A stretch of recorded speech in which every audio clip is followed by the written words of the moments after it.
to the budget. A $2 billion families income package is the centrepiece of the government's election year budget. Lower income families with young children are the big winners through changes to the Working for Families tax credit, income tax thresholds and accommodation subsidies if you're eligible. Our political editor Jayne Patterson, who's been up to her eyeballs in budget documents for much of the day, joins us now via live view. Hi Jayne, thank you for joining us. We had Stephen Joyce on earlier in the program and I suggested to him the accommodation supplement not altered at the maximum level since 2005, the threshold's not moved since 2010, that this is a catch-up budget. He rejected that, but who will do the best out of this budget? Well, as we said, low-income families with young children, and that's children under 16, because the Working for Families changes actually don't really advantage families with children over that age. But also in terms of the broader package, anyone basically earning income tax is going to benefit from some degree. People under $52,000 will get an extra $10 a week in the hand. Anyone over that will get about $20. But I think the real difference actually is going to come through the accommodation supplement, especially in some of those very high cost areas, including Auckland, where they can now claim quite substantial accommodation supplement payments. The debate is going to be whether or not, though, landlords just put rents up to take advantage of those subsidies rather than it being with the tenants. Yes, and whether people have been falling so far behind that they'll simply get back to where they were a few years ago. How will this play for National going into the election, Jayne, do you think?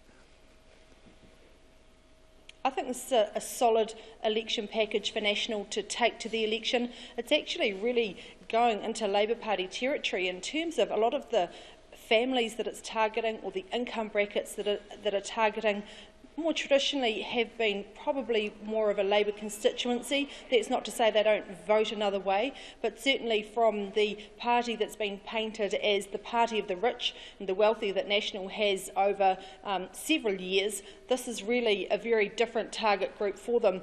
Labour's come out saying that the tax package in particular really skews the benefits to the wealthy families. I think that's going to have to be an argument they explain somewhat, because when you run the numbers and you run the scenarios, it is absolutely the lower income families with younger children in the likes of Auckland that are going to benefit.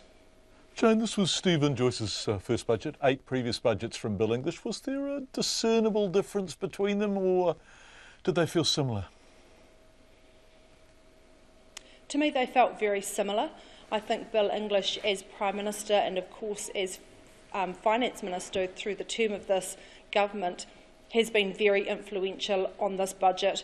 The social investment theme still sitting quite heavily across this budget, and of course Stephen Joyce has been the Associate Finance Minister to Bill English for a number of years, so he is not new to this portfolio. I would say that he's adopted a very similar approach to Mr English and carrying on the approach that Mr English probably would have taken himself as Finance Minister. Jayne, we're going to hear from other political parties very shortly, but give us a flavour of how it has been received by opposition parties. Well, ironically, the ACT Party, of course, National support partner, accusing National of communism by stealth. So that's one place to start. The Māori Party really trying to take some gains from this for Māori families, and I think, again, that package would potentially benefit Māori and Pacifica families. Labour is in a very interesting spot now. Now, they say that they don't support the tax changes, but they are a little bit more friendly towards the Working for Families and accommodation supplement. But when this legislation comes before the Parliament in the next month or so, they can't separate it out in terms of the legislation. They have to vote for the whole lot, either support it or reject it, and they're going to vote against it. So then that leaves them in the position of what package they take to the election and what they tell low to middle income families about what they may get under a Labour government as opposed to a National government. Jayne Patterson, our political editor. Just before you go, Jayne, I always love to see the vibe around the government on budget day. Were they amped? Were they as amped as they usually are? Does this feel like an election-winning budget to the Nats? It does, and I think they had a lot of money to play with this time, and of course it's all taxpayers' money, but it's of course the government's to distribute. And I think there was a feeling that finally, after dealing with deficits for so many years, this is timed really well for them in election year, and of course as they're fighting for that 4th term, they've got a big job ahead of them. I think they really savoured the fact that they had this money to play with and to put some strong election policies out there, and to paint Labour into a corner a bit as well. I'm sure they're quite happy about that. It's going to be a fascinating election campaign. Thanks so much, Jayne. Jayne Patterson, our political editor, live from the corridors, the echoing corridors of Parliament.